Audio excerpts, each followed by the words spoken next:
Okay, everyone, welcome once again to Trending Topics here on this starting to be a lovely Thursday afternoon. As you can see, today we are going to celebrate Pie Day. We're going to learn all about Pie Day. We're going to make a pie.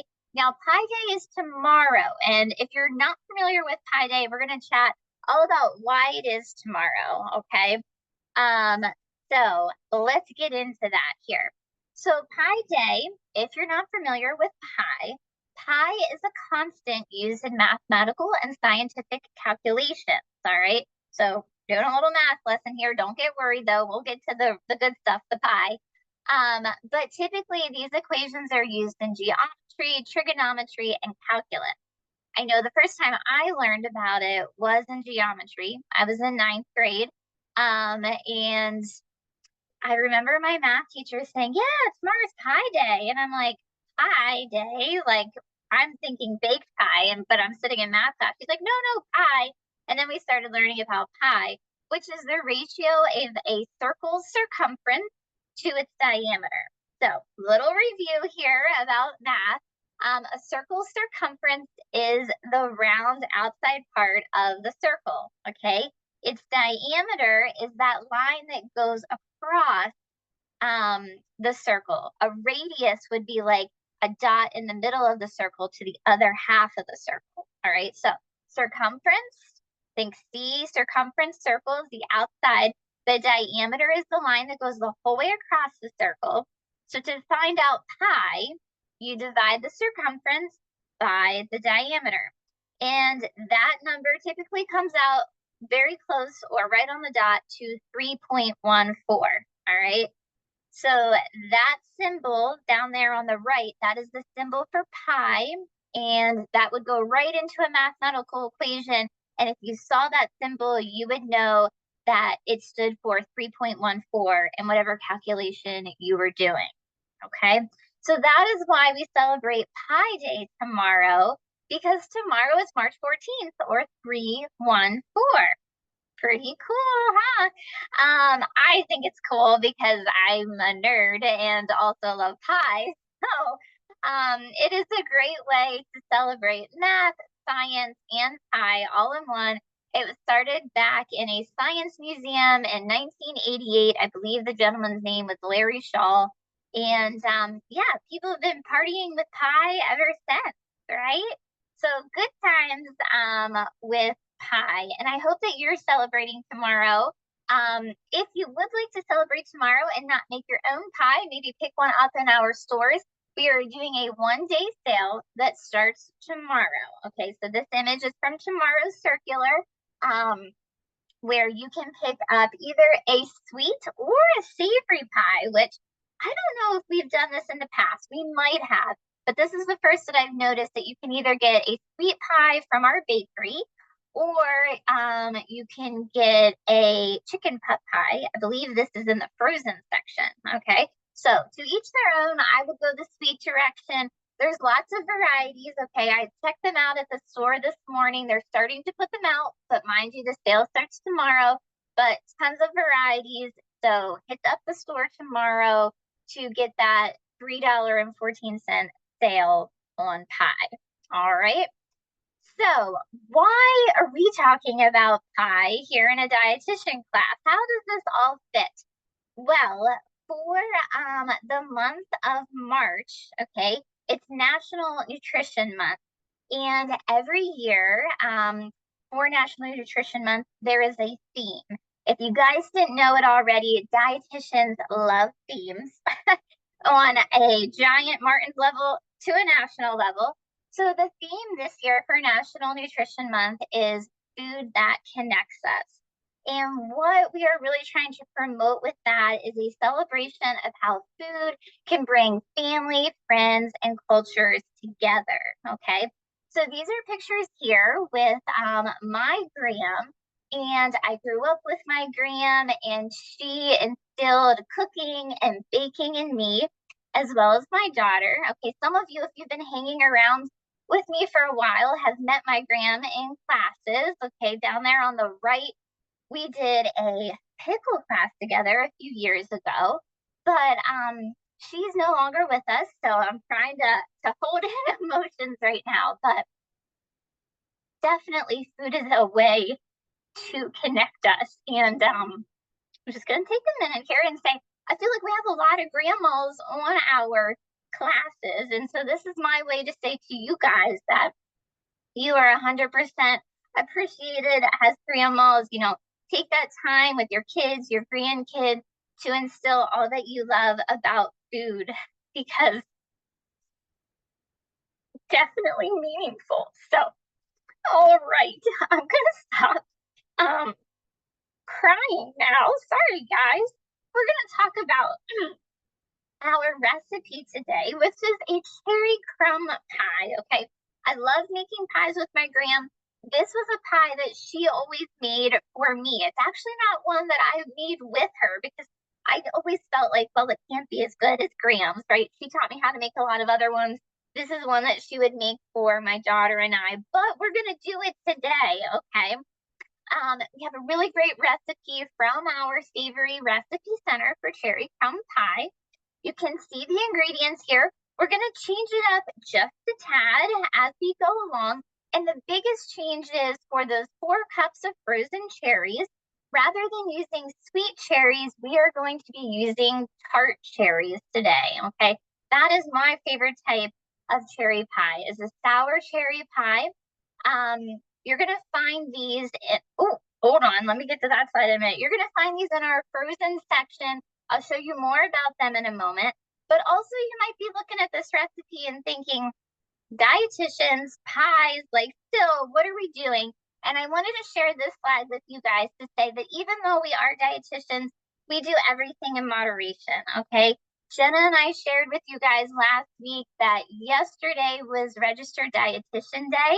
So we spent the day together doing some team building exercises. And as you guys can see here, we have candy, we have lots of good food, we have coffee, and we had a really great day. And so even as dietitians, we love all of these things just the same, including pie.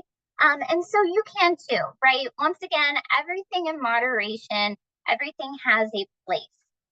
But on that note, even with those cherries, okay, we made that switch from sweet cherries to tart cherries. There's a lot of research out there about tart cherries and their health benefits. So I have a couple of them listed out here. Tart cherries have a lot of antioxidant qualities from their anthocyanins. That's what gives those tart cherries those really nice colors. But the biggest one here is its anti-inflammatory properties. So lots of studies out there, especially with athletes, about how tart cherries and tart cherry juice can be helpful for your joints as well as muscle recovery. Also, some studies going on about how it could potentially help your brain health and your cognitive function, as well as sleep improvement. Okay, cherries, specifically tart cherries, are a natural source of melatonin. So, giving you that essence of calmness before bed to help with sleep. So, lots of great qualities that we're throwing into our pie here. Okay, yes, there is some added sugar to our pie, but added sugar can be completely up to you, right? How much I'm putting in could be different compared to how much you want to put in, and that is all completely fine. Once again, I've said it before, recipes are just inspirations. They're not rules. Okay, so you can do it how you would like. You could do this with sweet cherries instead of tart cherries. Charlotte is going to be talking about sweet cherries coming up in a couple of weeks for her frozen produce spotlight class. So if you want to learn more about cherries and specifically sweet cherries, make sure you tune in with her coming up there. Okay, let's make this pie. Let's get into it here. So I'm going to stop sharing my screen and we will go over to our ingredients. Okay, so you see this over here now? Yeah? Guys, I got my springtime nails over the weekend. It's hard to see, but there's a little daisy on there. Yeah? And I have my Graham's ring on today and of making the pie. So all cool and fun things going on over here. In this saucepan, I already have 4 cups of those frozen tart cherries from Seal of the Season. Okay, these are one of the dietitian's picks for this month. They are found in the frozen section, obviously. They are locally grown from New York. some different varieties. I believe there's blueberries as well as peaches. So a good grab there from our frozen section. Tart cherry season is very short-lived. So if you can get them fresh in a couple of months, do it and freeze them. If not, pick them up in our stores for sure here, okay? So in here, like I said, I already have those 4 cups of cherries. I'm going to go ahead and turn my burner on here to about medium high. And then this is where you can kind of play around with things, all right? So I have 3/4 of a cup of sugar. Most pies are going to call anywhere from about half of a cup to a whole cup. Do what you would like, okay? I would say you could take this down to a half a cup, but because these are tart cherries, it is going to be a pretty tart pie. Nothing wrong with that though, if that's what you would prefer. But I went ahead and did the 3/4 of a cup. So we're going to go ahead and just make sure that those cherries are getting covered here as our burner warms up. And then to that, we are going to add the zest and the juice of a lemon, all right? So get my zester out here, and we will zest some of this lemon in. This is going to bring a beautiful brightness to our pie. I would say that it's going to add some acidity, but we're already getting a bit of that from the cherries itself. Like I said, this recipe is designed for a sweet cherry pie, so it would really help balance out the flavors if you are using sweeter cherries. But I still like the idea of using it in the tart pie just to give it a bit of brightness, which is what I feel like lemon really can do too. Okay. I also think that lemon zest is beautiful in a strawberry pie. So just keep that in mind once we get to strawberry season. Okay. I think that's good here. I'm just going to get the rest of that zest off of there. And now I will go ahead and slice my lemon. Okay, about 2 teaspoons of lemon juice is what it is calling for. So just try not to get the seeds in there. Good deal. Okay. I would say that I got about 2 teaspoons. This is pretty juicy lemon. Got about 2 teaspoons from that there. Okay. Give this a mix. Looking good. Now this needs to cook for about 10 to 15 minutes, depending on how whole you want these berries to stay intact, all right? So mine are starting to cook here. And then we will add something to thicken this up here in a bit. But we're going to do some other steps while this cooks, okay? Before we get into those steps, though, as promised, we have a poll question, all right? And as I said, strawberry pie, I already realized that I forgot to add a pie to this list. But what pie team are you on? Are you in that fruit pie category of apple or cherry? Maybe you like to stay with those more fall flavors like pumpkin and pecan. Or coming up on Easter, I feel like banana cream, coconut cream really fit into there, or lemon meringue. Peach pie. Like I said, I forgot the strawberry pie. Maybe you like the savory pies better. I see somebody in chat said you love most pies, and that's the problem. Key lime, I forgot that one as well. Okay, so lots of pies out there. How about it? Yeah, I would say I'm still team cherry pie. I love cherry pie. I love making apple pie. Here I am in Central PA and forgot to put shoe fly pie on here. How dare I?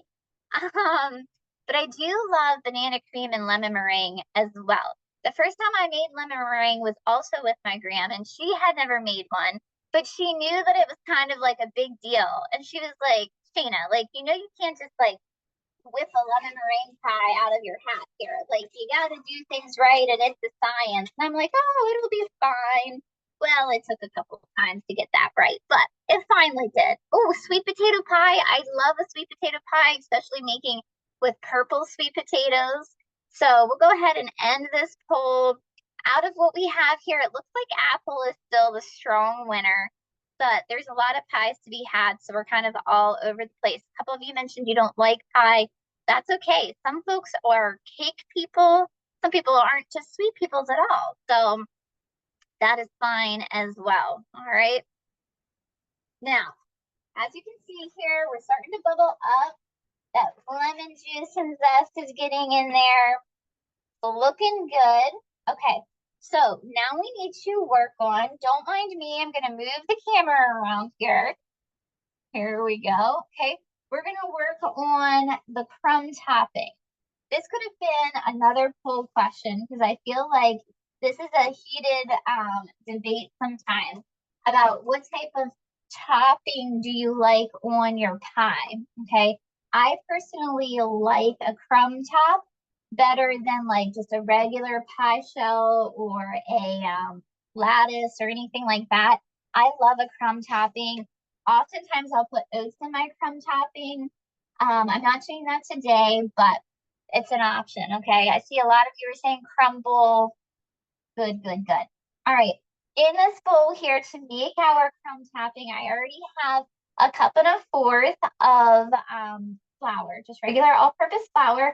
To that, I am adding another quarter of a cup of sugar. Once again, you can omit that if you would like to, or take it down a notch, completely fine. Now, here's where we're adding a fun ingredient. You can totally skip this step, all right? Because I will say that vanilla bean is the most expensive item that you can buy in any grocery store per weighted ounce, okay? A vanilla bean only weighs 0.1 ounce, and they can be pricey. So don't feel like you have to do this. But if you want to take your pie up just a smidge, okay, this can be a fun way to do it. To grab some vanilla bean, the second you open this, like, you just smell beautiful vanilla. Like, oh, so good. See how lovely it comes packaged to really retain that scent, that flavor. A recipe that I like to use vanilla bean in is, I think I've shared with you guys before. I used to make with my grand often slow cooker applesauce with a vanilla bean. So good. All right. Let me get my cutting board here again that my lemon was on. And what we're going to do is we're going to open up this pod here. Okay, so here's your vanilla bean pod if you haven't worked with one before. And I'm going to take my knife and just go straight down the middle of it here. Okay, like that. And then you open it up, and that is where all of the beautiful vanilla is. Okay, so if you have like vanilla bean ice cream, this is where they get those little flecks of vanilla. Okay, I'm going to show you what we're going to do here. We're going to take this and we're going to just open it up and start to scrape the vanilla out. Okay, make sure we get that in there then. Okay, get some more. We got to get all that goodness in here. Okay, we'll go over to this side. I can't really look at chat right now, but I hope you folks are talking in chat about whether or not you use fresh vanilla in anything. We'd love to hear. Okay, lots of good vanilla in there. Keep scraping out. Okay, good. Get that in there. I'm going to get my fingers in here in a minute, so don't worry. That's not going to go to waste. Next, we add 7 tablespoons of cold butter. Okay, so it's almost a stick. Once again, everything in moderation. So I'm just going to keep this up. The recipe is going to call for you to do this part in a food processor. You can do that if you want. I just like to get in here with my hands, but whatever floats your boat. Okay, give me a second here. Getting vanilla all over my butter. If you have a pastry cutter, now is also a great time to do that. I used to have a pastry cutter. I can't find it anywhere. I think I've told you guys that before. Um, who knows where it got to. All right, let's do this. I'm gonna take this off. Don't want to get this all dirty. Okay, here we go. Get in here, and we're just gonna crumble it up. Oh, the cherries are looking good, smelling good. I'll show you guys those in a minute here. But we're gonna crumble this. Like I said, a food processor is going to make it really fine and crumbly. I kind of like the rustic look when it comes to a pie. Okay, so almost done with that. You know what we should have done before we made the crumbs is we should have worked with our crust, because now I'm gonna have to try to get all this butter off of my fingers, but that's all right. No worries. Okay. All right. Once you feel like you got that nice and crumbly, which I think I'm good. I think I'm happy with how this looks. Okay. It's okay. Actually, that's not bad. We're going to keep my hands a little floury. Now we're going to, hold on, oh, it's just going to happen. I'm going to get flour on my camera stand here. Let's go over here. Still looking good. Okay. Hold on. There we go. All right. Move this. Oh, now I'll just move it back. Move it back. There we go. All right. So what I have here is one pre-made pie crust. You can make your own pie dough if you want. I do love making a pie dough. That is one thing my gram did not like doing. She was like, what? Why? Why would we make one whenever they make it for you now? So this is a pre-made pie crust that I am just rolling out a little bit more to make it a bit bigger on a piece of parchment paper. Okay, I'll show you why I like to do parchment paper in a moment. But just roll that out. Okay. I have a pie dish over here. We're gonna go like this. And we're gonna flip. And then we're gonna peel this off like we totally know what we're doing. Yes? Okay. Awesome. Now we're going to just put that down. And then we will work on making that look pretty here in just a moment. We got it all pushed down. Looks good. Looks good. Okay. Let's get over to our cherries. Hi, cherries. There they are. Okay. So they're looking good here. Nice and liquidy. Okay. So we need to add something to thicken them up. I'm going to turn them off. Okay. And now I'm going to, let me take them off this heat. Hold on. Okay, move this over. Gonna take them off the heat here. All right, good deal. Come over here. And now I have a quarter of a cup of cornstarch that I'm going to whisk in here with my cherries. Now, you can use different things to thicken up a pie, from flour to cornstarch. My gran, for her cherry pie, used tapioca pearls. Like I said, it's not a recipe that we made together because I always just enjoyed her selfishly making it for me, but I wish I would have. But yeah, she used tapioca pearls to thicken hers up. Okay.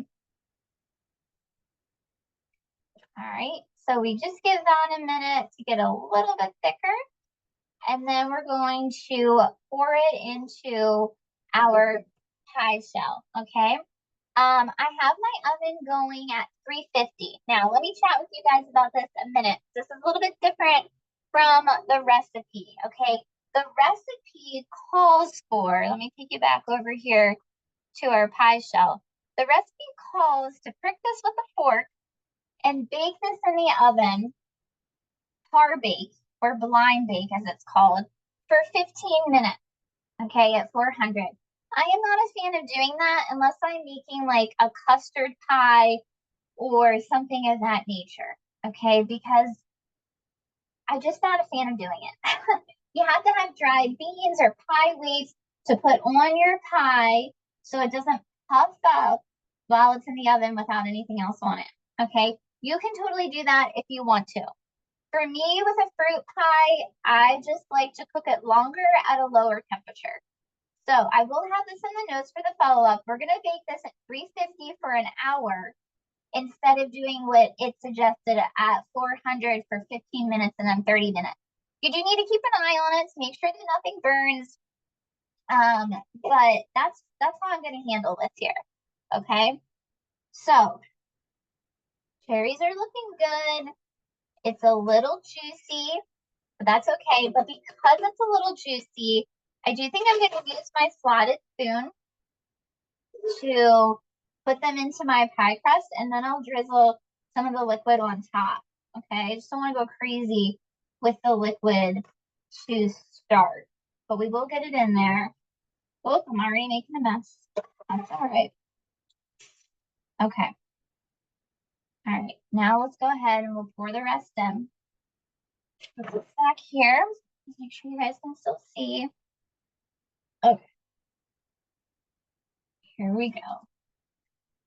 Okay, as this bakes, that liquid will be soaked up by some of these crumbs and all of that goodness. Move that here. All right, doesn't that look pretty already? Now, here's our crumb mixture. I know we're almost at time, so we'll be done here in a moment, okay? Here's our crumb mixture that we're gonna go ahead and sprinkle on top. I'm waiting to crimp the edges until after I do this part, so that way I can make sure that the crumbs are going the whole way to the edge. See what I mean? If we crimped it, then we couldn't really get under there as well. But however you'd like to do it, it's just fine. Okay, get some more on here. Okay, we have a lot of crumbs, but that's fine because we have a lot of liquid. Still gonna perk up and be bubbly here when all is said and done. Okay, a little more. And we'll just get over here on these edges. All right. Looks good. All right, I think I'm gonna hold there with that. Let me wipe my hands off a little bit. Okay, and then we'll get into the edges. So many different ways that you can do this. Okay, you can do it with a fork. A way that I learned it from a chef one time is to take your knuckle here. That's not just this part of your finger, right? Here with their pointer, and then these two pinchers over here, and we crimp it like this. Can you guys kind of see how I'm doing that? All right, and then I kind of fold this edge under so it doesn't burn. Okay, like so. And I just keep going around my pie here. Okay, and then like I said, this is going to go in the oven at 350 for about an hour. Sometimes it's a good idea to put a pan under your pie just in case it bubbles over so it doesn't get all over the bottom of your oven. Okay, so that is an option too. But you just keep going along here and crimping your pie like so. Okay. All right. I know that we are at time, so let me come back here to you guys. All right. So thank you guys so much for hanging out with me today. My hands are covered. It's all over my computer, my phone, my tripod. It's a mess. But thank you guys so much for hanging out with me today. I'm going to finish my pie. I'm going to put it in the oven. Be on the lookout a little later for that follow-up email. It's going to take a little bit of time because I got to get this in the oven for an hour before I can take a picture. But I enjoyed spending time with you today. I hope that you come back tomorrow morning for coffee chat with Jenna and I. We will see you bright and early then. Bye, everyone.